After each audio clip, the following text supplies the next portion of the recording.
जय हिंद दोस्तों, आपका बहुत बहुत स्वागत है। आज वीणा की वाणी चैनल में हम अपने सूर के पद कक्षा 10 का जो क्षितिज से लिया गया पहला पाठ है उसके तीसरे पद के साथ प्रस्तुत हूँ। मैं डॉक्टर वीणा शर्मा आपका बहुत बहुत स्वागत करती हूँ। चलिए हम आज तीसरे पद की व्याख्या को समझते हैं, शुरू करते हैं।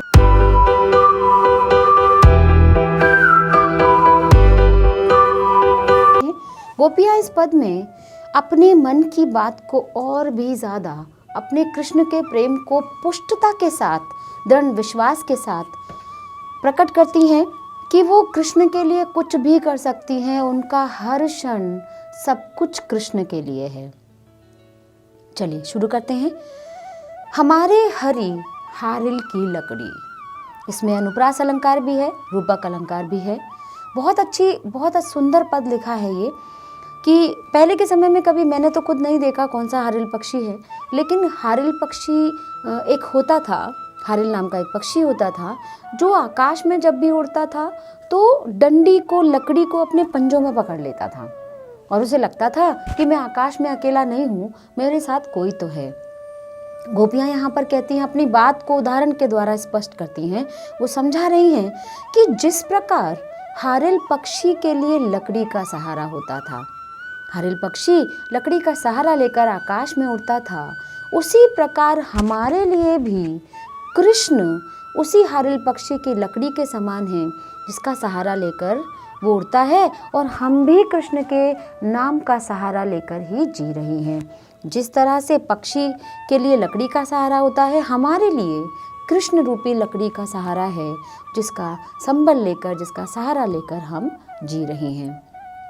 मन क्रम वचन नंद नंदन उर, मन से, वचन से और कर्म से। मन हृदय से, क्रम यहाँ पर कर्म के लिए है, वचन यहाँ वाणी में।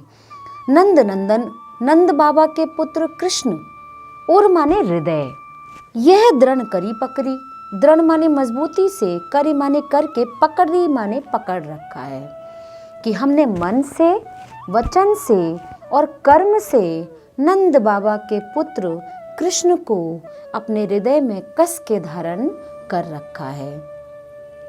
जागत सोवत स्वप्न दिवस निसी, जागते हुए, सोते हुए, सपने में, दिन में और निसी माने रात में।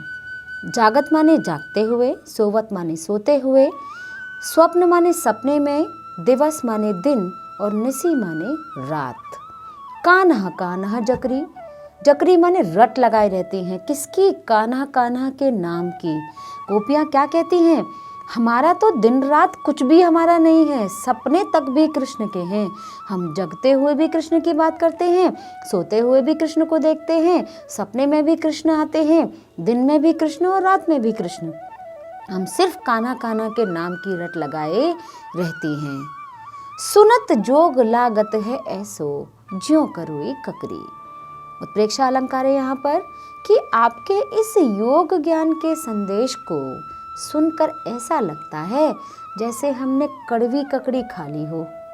एक कड़वा फल जो हमने, मतलब प्रेम की मिठास में आपका जो योग ज्ञान का संदेश है ना, वो कड़वी ककड़ी जैसा लग रहा है हमको। तो सुनत जोग लागत है ऐसो, ज्यों करोई ककरी, कि आपके इस योग ज्ञान के संदेश को सुनकर ऐसा लगता है जैसे हमने कड़वी ककड़ी खा ली हो। सो तो व्याधि हमको ले आए, सो माने यह कौन सी मुसीबत हमारे लिए ले आए हो, जो देखी सुनी न करी। ना हमने कभी देखी थी, ना किसी से सुना था और ना किसी को करते हुए पाया है। व्याधि माने मुसीबत, ये कौन सी मुसीबत हमारे लिए ले आए हो जिसके बारे में ना कभी हमने देखा, ना सुना और ना किसी को करते हुए पाया। यह तो सूर तिनहि ले सौंपो। कवि सूरदास कहते हैं कि गोपियाँ उद्धव से कहती हैं कि यह तो उन्हीं लोगों को जाकर सौंप दो। किन लोगों को? जिनके मन चक्री, भौरा होता है, एक जगह स्थिर नहीं रहता, घूमता रहता है। जिनका मन चक्री के समान स्थिर नहीं है, उन्हीं लोगों को जाकर इसे सौंप दो। और हम गोपियों को इसकी आवश्यकता नहीं है। आपके इस योग ज्ञान को हम स्वीकार नहीं करेंगे। गोपियाँ अपने प्रेम के महत्व को इतनी स्ट्रांगली प्रेजेंट करती हैं कि वो कहती हैं कि हमने मन से, वचन से, कर्म से नंद बाबा के पुत्र को अपने हृदय में धारण कर रखा है। हम जागते हुए, सोते हुए, सपने में, दिन में, रात में सिर्फ कान्हा कान्हा के नाम की ही रट लगाए रहती हैं। सुनकर ऐसा लगता है जैसे हमने किसी कड़वी ककड़ी को खा लिया हो, और ये कौन सी मुसीबत है जो हमारे लिए ले आए हो, जो हमने कभी देखी सुनी हो ना किसी को करते हुए पाया है। कवि सूरदास कहते हैं, ये तो उन्हीं लोगों को जाकर सौंप दो जिनका मन चक्री के समान अस्थिर है, जिनका मन कृष्ण के प्रेम को स्वीकार कर ले, जो दल बदलू होते हैं, जो प्रॉफिट जहाँ देखा वहाँ बदल जाए। आज कृष्ण राजा बन गए हैं, हो सकता है राजा होने के बाद उनको कोई अवसर मिल जाए, तो ऐसे लोग जो दल बदलू होते हैं उनको आप दे दो, क्योंकि हम तो एक निष्ठ प्रेम करते हैं और हम कृष्ण को छोड़कर कहीं पर भी नहीं जा सकते। इसीलिए हम आपके इस योग ज्ञान के सिद्धांत को स्वीकार नहीं कर सकते।